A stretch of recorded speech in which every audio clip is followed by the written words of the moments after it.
So then the start in Hungary was the most difficult thing you can have in the whole of motorsport for a driver.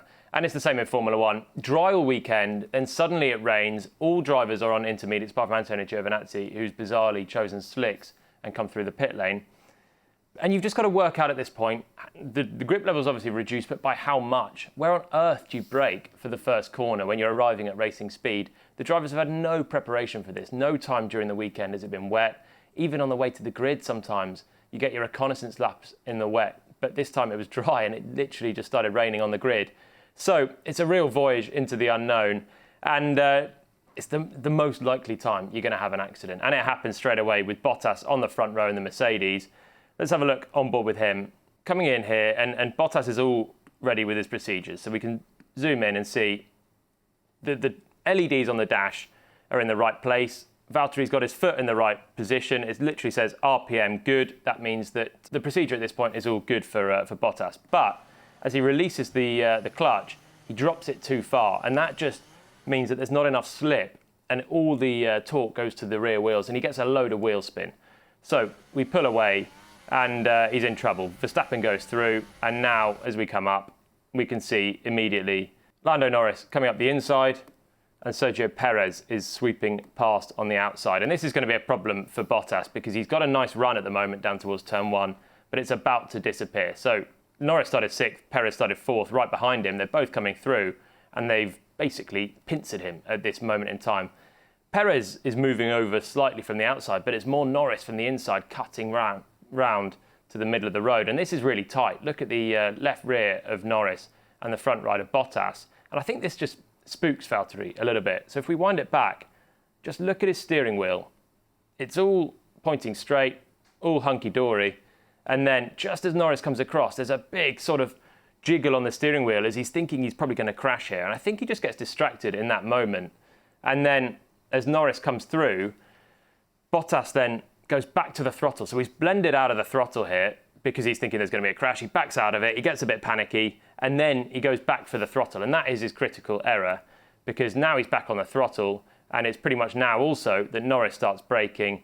And from this point, there's absolutely nowhere Bottas can go. He's in too deep now. What makes it a lot worse is he's directly following Lando Norris's car as well. So he's got no clean air over his car. He's got no downforce.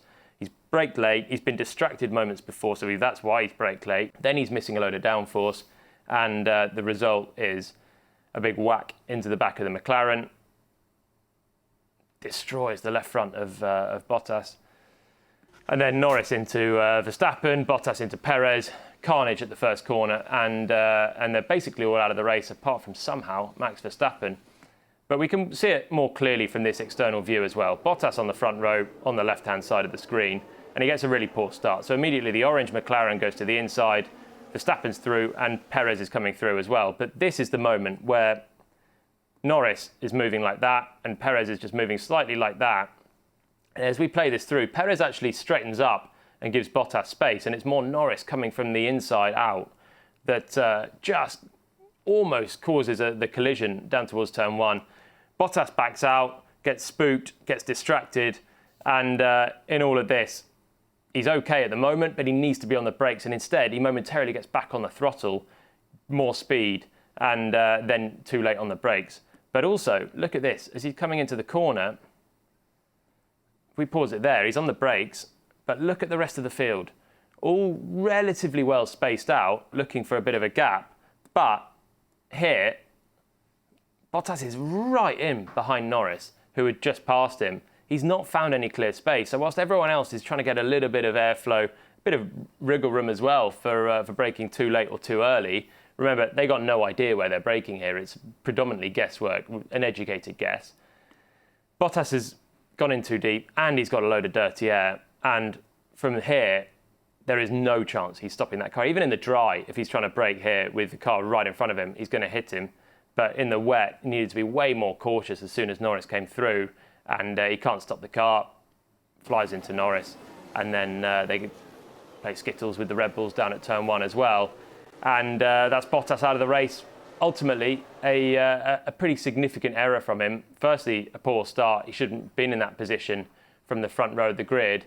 But then, having been in that position, being swamped by others, he got distracted, braked too late, didn't have any sort of clear air, was braking directly behind the McLaren and caused the carnage. But he wasn't the only one to do it, and that's the interesting thing. Lance Stroll had a crash further back, but even others were in very deep. And Pierre Gasly here starts 5th. We can see Bottas in 2nd on the right-hand side, gets a poor start. Perez comes around him. Gasly's looking like he's going to come through as well, but Norris has made an even better start on the inside. And here for Gasly, he's in a good position. He's on the outside channel. Perez is on the inside. Gasly thinks he can go in a little bit deep and try and go around the outside. Actually, it looks like Perez brakes slightly later as he just extends that gap. And look how close this is to a crash for Gasly. Now he's locked up the right front. He's in the dirty air now because Perez has moved over. And Gasly's now in full panic mode. So look at this. This is both front tyres locked up. Pierre's turning hard left, but the front tyres are locked up. So this is ultimate panic for Gasly. Turning, but the car going straight because he's hard on the brakes as well. And it's just panic, panic, panic, panic, panic. Oof, sigh of relief because Perez turns in. And this was so close to Gasly wiping out Perez before Bottas or Norris even had the chance. Gasly gets away with it. He's deep in the runoff area all on his own. Then he sees the carnage from the inside as well. It goes to show Bottas was the one that made the mistake and caused all the contact, but Gasly was so close to doing that as well. And it was just a bit of a guessing game for all the drivers to work out where to brake.